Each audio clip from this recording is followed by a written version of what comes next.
This episode, along with hundreds of others from Calaroga Shark Media, is available without commercials. Just look for the banner on your Apple Podcast app to subscribe and try it free for a month.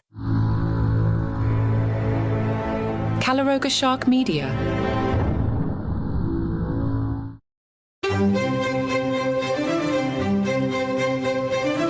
Hello and welcome to Palace Intrigue. I am your host, Mark Francis.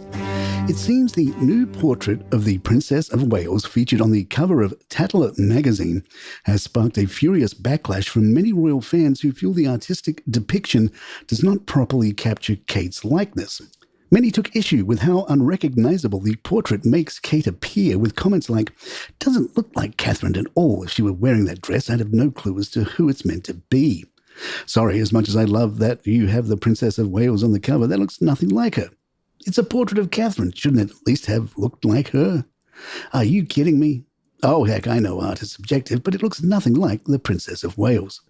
The portrait by British-Zambian artist Hannah Uzor aimed to honour Kate's strength and courage by capturing her poise at a 2022 state banquet while undergoing cancer treatment. However, many fans felt it missed the mark in accurately representing her features. Uzor explained her portrait was inspired by Kate's moment of dealing with something difficult in her cancer video message, showcasing her courage to tackle it head on. The artist expressed admiration for how Kate has risen up to her role and carried herself with such dignity, elegance and grace amid her health battles. As a fellow mother of three, Uzor said, "I sense with her the joy of motherhood which she tried to convey." Despite the artist's well-intentions, the stark difference between the regal portrait and Kate's actual appearance at the banquet left many fans feeling the likeness was not properly captured, sparking the furious backlash online. Royal commentator Tom Quinn tells The Mirror, "Since leaving the UK, Harry has actually contacted at least one royal, Kate. She is sympathetic but fully supports her husband, and struggling with her own health problems has no intention of playing peacemaker." Author for Christopher Anderson said, "Charles and William have chosen to ignore Harry, to freeze him out, and to not let him get under their skin when they are facing so many critical challenges.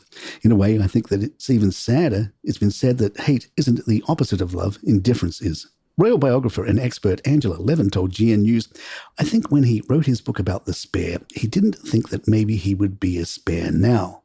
Meghan pushes him, pulls him if she wants to go on, if she's bored somewhere, as we saw in footage from Africa."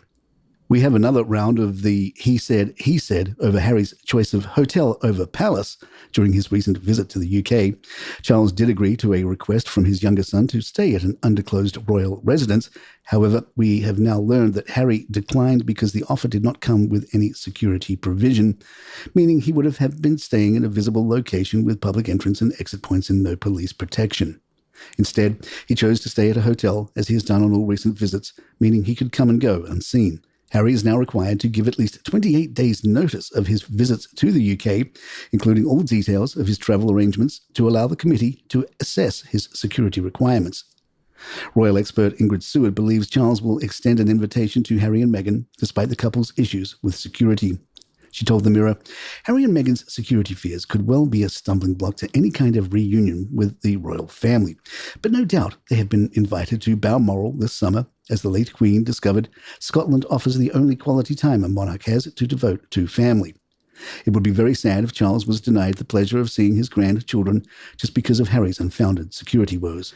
When Prince Harry turned down his father's offer to stay at a royal residence during his 3-day trip to London in May, it was a surprise to the royal household.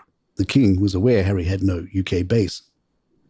He could not fail to be aware Harry was unduly anxious about security, but he was not aware that Harry would issue a statement saying his father was too busy to meet him. It was hurtful, and even if true, if they had been under the same roof, a meeting might have been arranged. The king is wary of his troublesome son. Whatever he does to try and help him is turned into a snub. Nothing is ever Harry's fault. It is either the fault of the British government or the lack of security afforded him by the Metropolitan Police. They have offered him a bespoke arrangement, assessing each visit individually. Not good enough for Harry. He had his own arrangement to stay at a luxury private hotel where the entrance and exit are hidden from peering eyes and cameras, and even the hotel staff don't know what VIP guests are staying. Harry's unpredictable behaviour is hurtful to his father, even if he were too busy to see Harry, and that is quite possible. To issue an announcement to this effect is unnecessary and benefits no one. This is especially the case when his father is still undergoing cancer treatment and could well be very tired and emotionally fragile. Palace Intrigue will be right back. Prince William took the lead in hosting a Buckingham Palace garden party on behalf of his father. Despite the rainy weather, the royal family gathered to celebrate and mingle with guests on the palace grounds. William extended invitations to his cousins, Princess Beatrice, Princess Eugenie, Peter Phillips and Zara Tindall, along with Zara's husband, Mike Tindall. The young royals braved the soggy lawn, shielding themselves from the rain under umbrellas as they interacted with the attendees. Notable absences from the event were the King and Queen, who have already attended 2 garden parties this month. Also absent, Kate Middleton.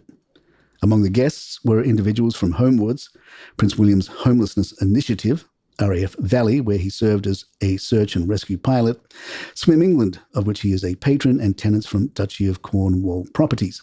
Princess Beatrice and Princess Eugenie arrived at the party, shielding themselves from the rain, while Mike Tindall engaged in conversations with guests huddled under umbrellas.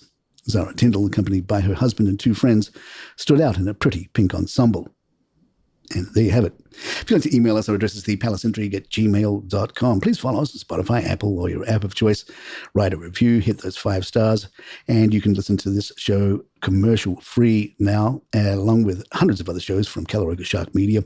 You can try it for free on the Apple app as an Apple subscriber. Just hit that banner that says, Listen Uninterrupted. I'm Mark Francis. My thanks to John McDermott. This is Palace Intrigue, and good times.